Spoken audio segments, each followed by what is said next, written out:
हम सब ने एक हवन करके उस परमात्मा से सब ने टोहाना हल्का वासियों ने टोहाना के लिए ये सौगात मांगी थी। उसका आज करके मैं आपको बहुत बहुत बधाई देना चाहता हूँ। हमारे पत्रकार और छायाकार साथी भी पहुंचे हैं, दर्शक भी पहुंचे हैं, और उन सबको पत्रकार साथियों का भी इसमें योगदान कहूंगा कि सही को सही दिखाना तो सब पत्रकार साथियों को कहा गया है। तो इसका मतलब है अगर हम कहीं गलत करते हैं, क्योंकि अगर 4 पिलर में से एक पिलर कमजोर हो जाए तो ये जो सामाजिक ताना बाना है, जो हमारा देश का जो संवैधानिक हमारी जो त्रुटियां कहूंगा चाहे हमारे हक कहूंगा वो कमजोर होने लग जाएंगे। तो इस तरह से सबको भी मजबूत रखना, इनको अपने आप को आर्थिकता के साथ काम करना, ये भी हमारे पत्रकार साथियों की ड्यूटी बनती है।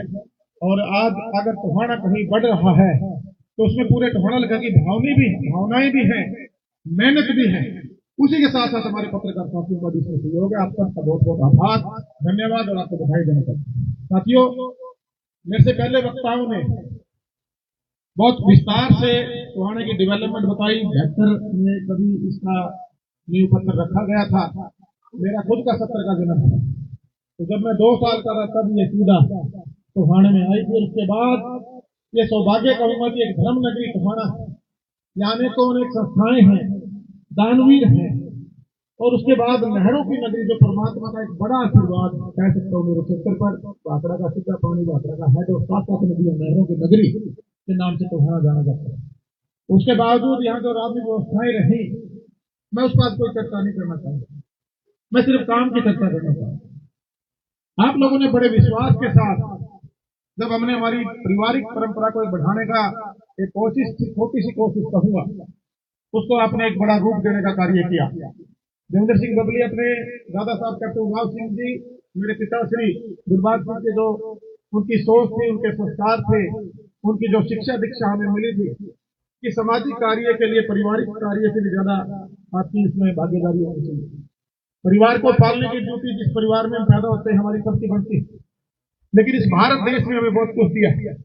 इस हरियाणा प्रदेश ने दिया है, हमारे टोहाना क्षेत्र में दिया, इस धरती माता ने दिया, इस प्राकृति ने दिया, हम वापिस लौटा क्या रहे हैं, इस पर भी एक विचार करने की जरूरत है।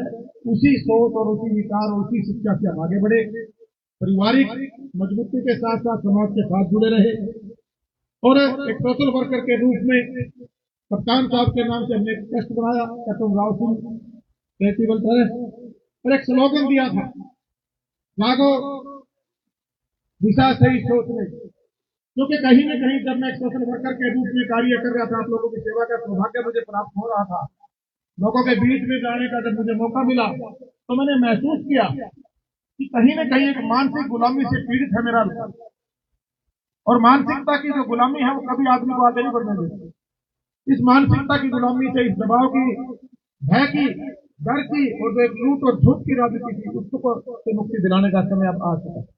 हम फाइटर परिवार से था, जीवन में जब हम संघर्ष के लिए पैदा होकर माँ बाप आपसे उम्मीद लगाते हैं तो एक जीवन की फाइट शुरू होती है अपने आप को आर्थिक तौर से मजबूत बनाने की। उसमें भी परमात्मा ने आशीर्वाद दे दिया, समाज को साथ जोड़ के समाज में प्रतिष्ठा बनाने की एक फाइट होती है, उसमें भी परमात्मा ने आशीर्वाद दिया आप लोगों के माध्यम से। और राजनीतिक तौर पे अगर हम अपने परिवार के अलावा किसी एक परिवार का भी, जरूरतमंद परिवार का अगर भला कर देते हैं, जो हमारे संस्कार है कि नर्स को बन रहे हैं, जिस परमात्मा को हम मंदिर मस्जिद गुरुद्वारों में पूजने के लिए इकट्ठा होते हैं, आस्तिकता आती है, भावना पॉजिटिव आती है, लेकिन अगर असल में अगर आप जरूरतमंद परिवार के किसी एक सदस्य के भी काम आ जाते हैं, परिवार के काम आ जाते हैं, तो ये हमारे शास्त्रों में लिखा है कि आपका जीवन धन्य हो जाए। और आप टोहाना वाले सभी वो लोग हैं कि आप सबका जीवन धन्य हो चुका है, क्योंकि जो हवन कुंड बबली ने बनाया, आहुति आप सब टोहाना का वासियों की इसमें डली, तब जाकर ये परिवर्तन की जो गंगा बह रही है, जो डेवलपमेंट की आप बात कर रहे हैं, ये संभव हो पाई। मैं सीरेवार से थोड़ा शुरू करूंगा। जब हम पहला चुनाव लड़ रहे थे तो एक बंदर सेना कहा जाती थी, बोले बंदर आ गया। मेरी भी उम्र उस टाइम 32-33 साल की जब शुरुआत की साहब, तुम नए नए कूदते फिरते बंदरों लोगों जैसे मेरा काम था, दिवाली को बधाई देने जा रहे हैं, कैलेंडर दे रहे हैं, घड़ी दे रहे हैं, प्रचार भी लगा लो, लोगों में जागरूक भी लगा लो, हमें मजा आ रहा था उस कार्य में। एक जानकारी भी बढ़ रही थी, एक हल्के की भौगोलिक स्थिति क्या है, व्यवस्था कैसे है, उसको भी जांच रहा था। साथ में मेरे दिमाग में विजन भी पैदा हो रही थी कि अगर कभी जब राजनीति मेरा मन बना लिया था, मुझे मौका मिला तो मैं क्या क्या इस्तेमाल करूंगा।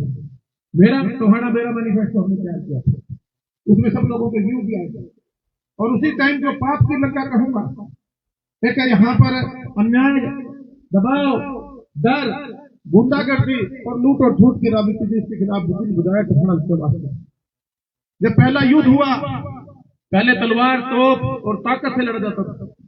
आज देश आजाद है। 1947 में उन शूरवीरों ने अपने आप को फांसी पर लटका कर आजादी की कुर्बानियां देकर हमें दिलवाई और उसके बाद कहीं न कहीं यहाँ मानसिक गुलामी की मुझे खुशबू आती थी। एक समझ लोगों में उस टाइम ये थी कि नहीं, जो बड़े लोग यहाँ स्थापित थे शायद इनको कोई ना छेड़ पाए, अगर हम इनके खिलाफ गए तो हमारा नुकसान ना हो जाए।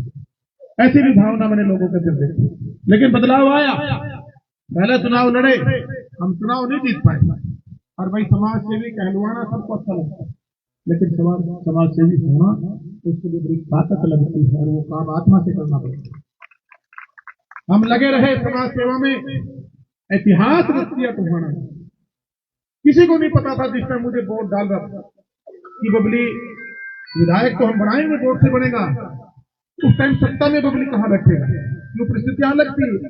आज हम जिस पार्टी के साथ सहयोग गठबंधन में सरकार चला रहे हैं, उस टाइम उस पार्टी के यहाँ जो भी लोग रहे या उससे पहले दूसरी पार्टी में लोग रहे, उन्होंने एक भय और दबाव और डर की एक माहौल टोहाना में पैदा कर दिया। व्यापारी भी घबराया हुआ था, बहन बेटियां अपने आप को शस्त्री मानती थी। हमारा गांव का जो गांववासी था वो डरा हुआ था। डेवलपमेंट की बात नहीं होती थी, बात ही कोई दूसरी होती थी। 350 वादियों की रिकवरी एजेंसी बनी हुई थी, हर दफ्तर में लोग बैठे हुए थे। व्यापारी को भय था कहीं तेरे कोई आ ना जाए, खुल के नहीं जी रहा था टोहाना का। अब टोहाना का हर वासी खुल के जीतता है, विश्वास के साथ जीतता है। कानून व्यवस्था में दुरुस्त की, डेवलपमेंट हम लेकर आए और जो सपना मैंने पहले जो देखा था कि सबसे पहले जो पानी की व्यवस्था उसको दुरुस्त करेगा। विधायक होते मैंने इसकी शुरुआत की। पानी भराव की शहर की समस्या आप देख लीजिए। अभी हमारे एमपी साहब कह रहे थे कि जी एक बारिश आई थी, बहुत खतरनाक बारिश आई थी, उससे वो प्रोजेक्ट पूरा नहीं हुआ था। और जब मेरे को सारी वीडियो हमारे शहर की तरफ से गई और जब 3 घंटे बाद पानी साफ होने की वीडियो गई, वो मोन्टू बैठे उसने मेरे पास बोले भाई साहब 2.5 घंटे में पानी निकला, ये हाथ था। क्योंकि पहली बारिश में जब हमारा प्रोजेक्ट 100% कंप्लीट था, लेकिन पानी की निकासी शुरू कर चुके थे। हाँ, ये मानता हूँ कि अगली बारिश जो की बार थी वो अब की बार बारिश नहीं हुई, और ये भी प्रोजेक्ट जो अपना कंप्लीट हुआ है। डिस्ट्रिक्ट स्टेशन यहाँ स्कूल बना है, हमारे कॉलेज में जगह लेकर हमने यहाँ पानी भरा था, यहाँ बनवाया है। यहाँ जो सब्जी मंडी के अपने सही था, रामनगर का जो चंडीगढ़ का रोड का था, वहां से इसको जो डिस्ट्रिक्ट स्टेशन बना है उससे करीबन 80 करोड़ का प्रोजेक्ट है। साथियों, हमने एक एक चीज को पूरा ब्लूप्रिंट पूरे कंस्टिट्यूंसी का पूरे शहर का तैयार किया कि हमें शुरुआत कहां से करनी है। पीने का पानी, सीवर, जो पहले जमीन के नीचे की खुदाई के कार्य हो, ताकि जो पैसा डेवलपमेंट का ऊपर लगे, सिंचाई का लगे, वो वेस्ट न हो। हमने पूरा डीपीआर तैयार किया और उससे हमारा शहर आजाद हो गया। एक कदम प्रगति की तरफ बढ़ा, बाईपास अधूरा पड़ा, शहर की बहुत बड़ी है। हालांकि हमारे एक साथी से नाराज भी हुआ हमारे से, तो जमीन एक्वायर करनी थी, वो सोचता था कि सारा सरकारी खजाना मेरे खत्म आ गया, मगर एक प्रोसेस है, उसी ढंग से पैसे आएंगे और उसमें जहां तक संभव मदद थी वो मैंने करने का भी प्रयास किया। वो बाईपास हमने शुरू कराया, बस स्टैंड, हर मेरे रास्ते में स्पीड ब्रेकर बनाने वाले बहुत लोग, उन सभी स्पीड ब्रेकरों को पार करते हुए बस स्टैंड की सौगात जो पिछले 10 साल पहले 9 साल पहले घोषणा हुई थी, वो शहर के अंदर आपकी ताकत से मैं लेके आने में कामयाब हुआ। 2 मंजिला बस स्टैंड, और इसको भी रिवाइज कराना पड़ा। सिंगल स्टोरी बस स्टैंड बन गया था, वर्कशॉप अंदर छोड़ दिया था। 3 बार इस 3 महीने इसको रिवाइज करा के double storey AC bus stand और पूरी जो वर्कशॉप है वो बाहर लाके आज जो कार्य करें वो 100% सही करें, ताकि आने वाले 50-100 साल तक मेरे टोहाना वासी को समस्या ना हो। पूरी प्लानिंग के साथ और पूरा डीपीएस तैयार हो, तो बड़ी सौगात टोहाना संभव हो पाया मेरे टोहाना वासियों से आशीर्वाद। हमारा दूसरा मांग थी सिविल हॉस्पिटल, करीबन 3 दशक यहाँ से जो 5-6 बार के चुने नुमाइंदे थे, हो सकता है प्रयास उन्होंने भी किया होगा, क्योंकि पहले मैं भी सोचता था जब मैं विधायक बनाया तो सत्ता में गया कि बहुत काम कर लेता है जाएगा। मेरे तरफ तो चारों तरफ से वो फोर्सें खड़ी थी, उन्होंने उस फोर्सों से टकराना था, और टकराना भी मेरे लोगों के लिए था, कोई मेरा पर्सनल एजेंडा नहीं था। मेरे टोहाना के लिए टकराना था, लेकिन वो सब ये समझ में आई, रात लोगों की जो भावनाएं थी सरकार में चाहे पार्टी में उसकी कदर हुई, और देखते ही देखते आप कैसो वेडिड आधुनिक भोजपुरी का जो आशीर्वाद बनाते तो ये तकलीफ है।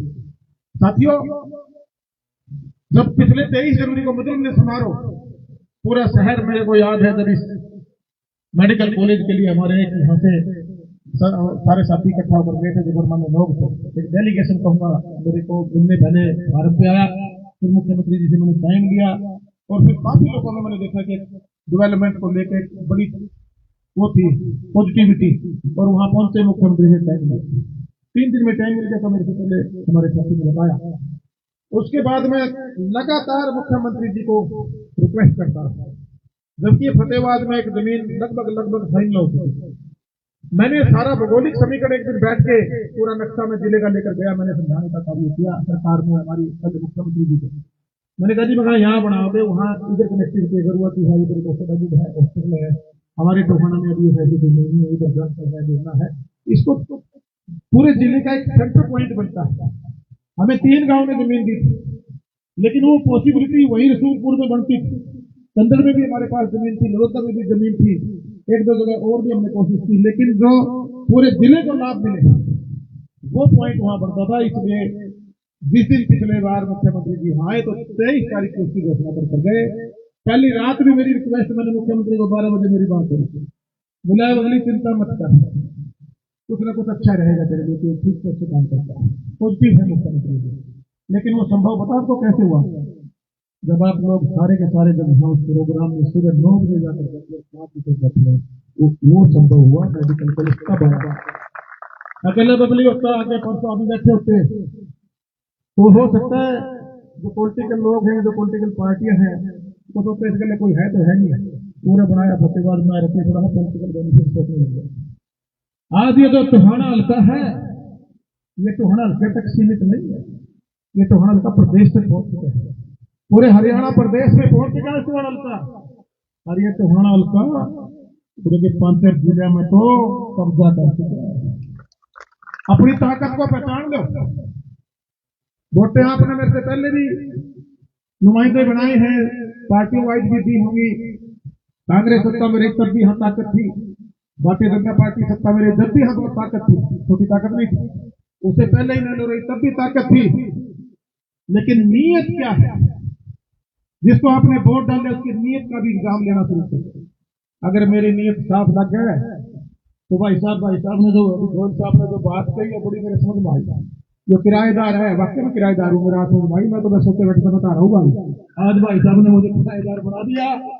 अरे ये तेरा किराएदार ठीक हूँ तो मेरा किराया बढ़ाना पड़ेगा, और वो बढ़ेगा तब ये जो कार्य हम कर रहे हैं हर घर में इसका प्रचार हो। देखिए कई बार क्या होता है, कार्य करते रहते हैं और उसका प्रचार नहीं होता। हमारे साथी हैं, आप जानते हैं, यहाँ भी आएंगे, शुरुआत हुई तो चुनाव लड़ चुके थे, चुनाव हारे हैं। एक दिन में बैठे काम में काम कर जाऊँ और मीडिया मुझे प्रचार सोशल वर्किंग में जब हम लगे तो उन्होंने मुझे खाने में बुलाया, बोले क्या करेगा मौजूद, कुछ नहीं काम करना। बोले तेरे को लोग चुनाव लड़ाएंगे, हमने लड़ना ही नहीं। बोले तेरे को लड़ाएंगे, बोले जिस दिन से तू चलते है ना, जिस दिन से लोग आने लगे, बोला अपने आप ढूंढ लेते हैं अपने नुमाइंदे को। मैंने को लड़ना नहीं बोला, तू लड़ा था। अच्छा जी, तो यहाँ पे प्रोग्राम भी करके गए थे, तो उन्होंने एक बात कही थी, बोला जंगल में मोर नाचा तो कुछ नहीं देखते, क्या कहला मोर नाचता है, तो जंगल में नचा है तो देखते ही नहीं, जो मोर चौक में नचा। कहने का भाव मीडिया में बता, लोगों को अवेयर कर, लोगों को जगा कि मैं कुछ बदलाव करने आया। आज मेरी पारिवारिक तौर से, आर्थिक तौर से, मेरी सोच से मेरे अंदर हैसियत है कि मैं टोहाना को बदल सकूं, टोहाना को पर्वतीय करते ले जा सकूं, तो मैंने अपने आप है और मैंने उसको आगे बढ़ाया। तो साथियों, मेडिकल कॉलेज आपका आगे एक नासूर बना हुआ, सभी बोलते अकेले टोहाना के लिए नहीं कहूंगा, क्योंकि यहाँ से पूरा पंजाब की कनेक्टिविटी है। हमारा उपलानल का साथ लगता है, नरवानल का साथ लगता है, 2-3 जिलों और 2 स्टेटों की कनेक्टिविटी इस रोड से। हालांकि बन तो जाना चाहिए था बहुत पहले, आज से करीबन 10 साल पहले या 15 साल पहले, लेकिन 15 साल पहले क्यों नहीं बना, मैं उसको बताता हूँ। जब ये फाइल मेरे सामने आई, मैं खुद माननीय हमारे जो केंद्रीय मंत्री हैं डॉक्टर जी से खुद टाइम लेकर मिलने गया। मैंने इस रोड के हालात फोटो खींच के लेके गया, पूरी फाइल के साथ मैंने मीटिंग की। उन्होंने और मैंने उनके आगे प्रपोजल रखा कि इसको 4 लेन बना के मेरे शहर को पूरे को 4 लेन ले जाके अब ये रास्ता पूरा चंडीगढ़ तक 4 लेन बना दीजिए। रोडों की कनेक्टिविटी रही ग्रोथ आती, यहाँ ट्रेन की कनेक्टिविटी में रोड की बगरी 4 लेन बाईपास के साथ चली जाती तो ये शहर अलग तरह का शहर हो जाता। तो उन्होंने कहा पब्लिक इस चक्कर में अभी मत लग, ये फाइल तेरी साथ साथ चलवा देते हैं, इसका 10 करोड़ से मंजूर है, इसको तो एक बार तब्दील कर दो। मैं जी आधा पूरा काम और लग रहा है। फिर एक रिक्वेस्ट उन्होंने मेरी मांग ली कि हमारे 2-3 जो बड़े बीच में थे, बिठमड़ा था, सीमेंट था, हमारा ये पोर्शन था, दखल वाला पोर्शन छोड़ रखा, उसको मैंने एड ऑन कराया और करीबन ये 40 करोड़ का फायदा अगर मैं गलत नहीं एक्शन साहब बता दें, इसका एस्टिमेट तुम्हारा तैयार हुआ। और भाई अब जिस ढंग से मैं इसको पास करा के लाया, मैं माइक पर बोल नहीं सकता, मीडिया के साथ रिकॉर्ड कर लेंगे, वो एक्शन साहब का कमरा फूटे और कैसे जाए। 11 तारीख को इसकी जो मीटिंग है, इसकी वर्क ऑर्डर मैं कह सकता हूँ शायद उस दिन 11 को ही मिल जाएगा। और वो ठेकेदार ने बुला लिया, अब्दुल साहब जल्दी से बुला लो, उसके मैसेज लगा दो। काम तो आप एग्रीमेंटल साइन में हो गए, 11 के बाद अगले जो 5-7 दिन उसमें काम जोड़ने में लग गए, इस 15 से 20 से पहले मैं आपसे विरोध करूंगा, इसको शुरू करें। मैंने भी लुक के जाना पड़ा, रोड बदलने पड़ा था। जिनने वो जब अपने मुख्यमंत्री जी आए तो ये फ्लाई ओवर की रेलवे उनकी पुलों की बात करी थी, वो भी मंजूर हो गया परिमाण को, वहां भी काम शुरू हो गया। और इधर अपना ये जमालपुर वाला भी मेरे घर से शायद कब तक कैश को आप बता दो मैंने, जमालपुर का भी हमारा कब तक शुरू हो जाएगा काम? 3 महीने में, ज्यादा बता रहे हो, 2 कर लो, 17 से लग जाएगी, तीसरे महीने में कोशिश करो 2 महीने में। ये दखल वाला भी पास हो जाएगा, इसका भी 36 करोड़ का था, ये बढ़कर भी 36 करोड़ का। वैसे चुराई हमने ज्यादा कराई, कोई भी काम में आधा अधूरा नहीं कर रहा। हमारे जितने पहले 8-9 करोड़ का बस स्टैंड का एस्टिमेट था, वो शायद 23-22-24 करोड़ का मैं दो करोड़, इसका भी हमने शुरू में करा 100 करोड़ का था, शायद 142 या 38 करोड़ का शायद ये हमने रिवाइज कराया, सेंट्रलाइजेशन कराया, सभी आधुनिक सुविधाओं के साथ इसको नेक्स्ट लाया। और साथियों मेडिकल कॉलेज बना, और भाई एक जमीन मांगने लग रहा हूँ, हमारा जो आईजी कॉलेज है वो बाहर देते। आज एक बात कहने लग रहे हो, सर सुन लो सारे बैठो, अकेला पब्लिक का शहर में कहा यहाँ जगह दे दो ठीक थी 15-20 किलो, या यूनिवर्सिटी भी लेके आऊंगा, जगह शहर देगा। मैंने सारे बैठे जितने हमारे प्रॉपर्टी का काम करते हैं बुलाई दिले भाई जगह तुमने देनी। मैंने पिछले 2023 में मुख्यमंत्री आए तो बोले पब्लिक 5 किले के काम तोड़ के दूंगा, मैंने कहा जी 25 किले के 25 सड़क बोल दूंगा। आखिरी में हमारा सौदा 15 किले में हो गया, बोले 25 किले में कौन सा कॉलेज बना? मैं बोला जी, मैं कहा जी 25 किले में कॉलेज कौन बन रहा, मेरा विजन अलग है। आज इस कॉलेज को कल को हम यूनिवर्सिटी में कन्वर्ट करेंगे ताकि मेरे बच्चों को यूनिवर्सिटी की सुविधा भी यही मिले, जैसे मेडिकल कॉलेज की मिली, यूनिवर्सिटी की यहाँ मिल जाए। 2 बेडेड हॉस्पिटल आ गया, एक बाईपास ईयर 4 लेन के दूसरा बाईपास सर का और निकल जाए। और भाई बाकी जो मूलभूत सुविधाएं हैं 10 कॉलोनियां पास, दोनों प्राइज एरिया था। मैं रिक्वेस्ट भी करना चाहूंगा मेरे शहरवासियों से, जितनी ना प्राइज बननी इसको ठीक कराना मेरा काम। यहाँ भाई दिल्ली अच्छे में रूस लगे आगे में थोड़ी ना गाड़ी 800 कॉलोनियां आई हैं, बड़ा सरकार ने नॉमिनल का रेट कर रखा है 15 लाख की डेवलपमेंट चार्ज है। और भाई उसके अंदर 5 गुना रुपये कमाएंगे, मैं काट दूंगा कॉलोनी को नॉमिनल रेट का। फिर ये भी ना पिछले कॉलोनी कटना है, मैंने देख ली 50-40 किलो जमीन, लेकिन वो मेरी सेवा को लगती किसी ने, वो सोचते कि जो चुनाव लड़े है ये यहाँ कॉलोनी के लिए चुनाव लड़े, मैं रतिया लाऊं, मेरी जमीन खुद की पड़ी है, मैंने इसलिए वो मैंने कॉलोनी नहीं काटी, कॉलोनी मैं भी काट देता। और मैं इस तरह का मानस हूँ, मान लो जो कोस्ट कास्ट करके 9,000 रुपये रेट में पड़ी में 11-12 दिन में देखे सारी पैसा, लेकिन कल को हमें राजनीतिक लॉस होता उसका। किसी आप जैसे मैंने क्या मेरे बेटे ने लगाए थे, बोले पापा आप क्या कर रहे हो? बोले कई बार ना ज्यादा भलाई करने का भी रिएक्शन आ जाता है, आप बहुत ज्यादा भलाई कर रहे हैं। बोले यहाँ तक तो ठीक है, कॉलेज बनाओ, यूनिवर्सिटी बनाओ, मेडिकल कॉलेज बनाओ, बाईपास बनाओ, बस स्टैंड बनाओ, पानी की सुविधा बनाओ, गाँव के अंदर 9 सुविधाएं ले आओ, लेकिन पर्सनली बोलना तुम्हारे के अंदर आज का बच्चा है पढ़ा लिखा है नॉलेजेबल है, इसलिए भाई हमने काम नहीं करा। क्योंकि यहाँ 6 डेवलपर आ रहे हैं करीबन, मैं अगर गलत नहीं तो 100 एकड़ में में डेवलपमेंट के नए लाइसेंस आए, उनके मैं नाम भी जानता हूँ। एक दो को तो जानू तो मार्बल फिर भी थोड़ा उसमें क्या भी करता है। एक ही रिक्वेस्ट करी कि अपने दाम मिनिमाइज रखो ताकि मेरे लोगों को एक बेस्ट फैसिलिटी मिल सके, वो अच्छा मकान बना सके, सीवर, पानी, बिजली, रोडों की सुरक्षा की अच्छी सुविधा के साथ एक नया टोहाना डेवलप हो जो आज से 40 साल पहले बच्चों था, उसकी शुरुआत हमने आज करी था।